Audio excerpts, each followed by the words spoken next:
Hi, I'm Regina and I took the DSEs last year in 2015 and I'm now studying in HKU Medicine.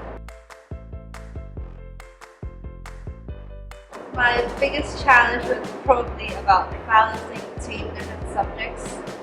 A lot of times I would think that I didn't have adequate revision for all the different subjects. So I had a timetable back then saying maybe these 2 days I would study biology and the next 2 days I would study math. But later on, followed my instincts to actually change the way I approach different subjects because I would think that for some subjects there would be less gain even if I put more time into it. I spent the most time on biology because biology is a lot based on wordings and answering skills. So I would need a lot of time to look at the marking schemes to make sure that I know what the important points are. Firstly, I would think that you should have confidence in yourself. Because as the exams approach, there would be a lot of times that you would doubt yourself, you would think that you haven't had adequate revision and you would think that you don't have enough time to prepare for everything.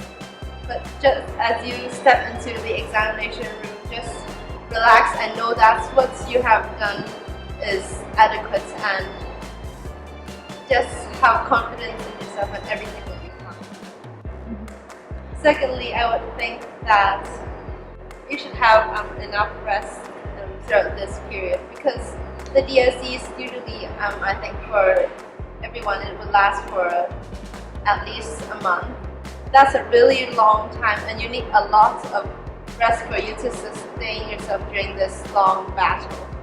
So for myself, during that period, I woke up at 6 every day and started revision at 7 or 8.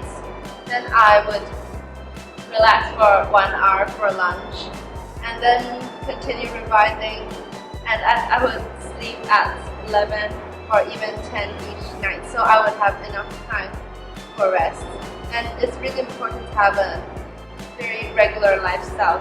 Thirdly, I would think that take a trip to every school like every examination center that you're going to, so that you would know how long you need to go there and make sure that you won't go to the wrong place. Also, I would switch off my phone and turn on airplane mode and everything to make myself feel relaxed. I would talk to my friends. And I think that we shouldn't shut ourselves to the world even when we need to concentrate on our studies, because sometimes it would get really boring and when you're alone you would feel very stressed and feel that there is no one to support you. You should talk more to your friends, to your family, or to your seniors because they all have experienced what you're experiencing. So talk to them and they'll give you some advice.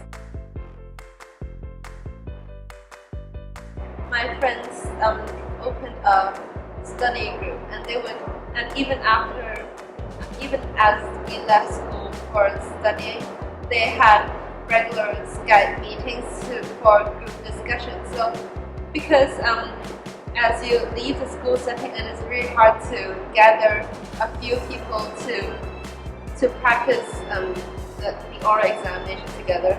So I think that would be a good chance and a good way for you to keep the habit of talking in Chinese and also to get into the mode for the Chinese speaking exam, which is the first examination you're taking. For math and M1, I would say that it is important to do more different question types because even though you may think that there are many variations to the questions, mostly they're just a different way of expressing the same problems. So if you get the experience of doing more different questions, you would get used to the mode of thinking for the different topics, then it would be easier for you to understand the question during the exam. I think that it is not really that important to dig deep into every news article that you see. It would be good for you to know the big things such as the political situation in Hong Kong or the environmental issues and like that. But you needn't look into every small detail, because one issue can be applied into many different question types. But the most important part would be for you to link your example to the question and to conceptualize everything. The most important part is to know how to apply the different formulas, especially for the parts about electricity. There are many different symbols and like the right hand rule and left hand rule.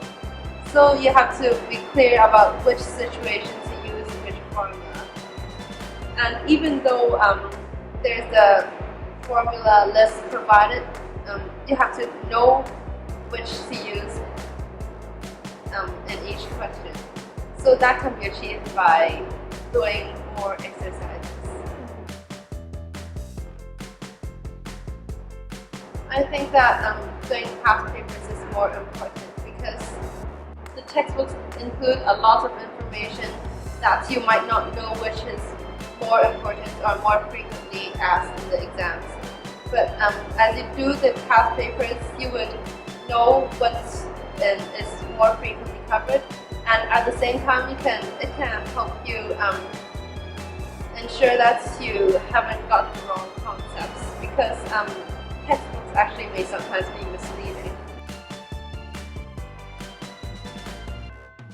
I would talk to my friends more, and so that I would be more relaxed. Even though I didn't feel really stressed at that time, but I think talking to your friends is also a good way to catch up with each other, so you know that there's someone who is also in this battle with you, so you feel more supported.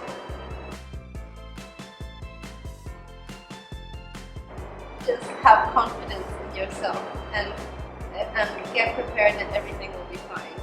This is what I call the opening. And this is what I call the body. And of course the tail is what I call the conclusion, if I may, right here.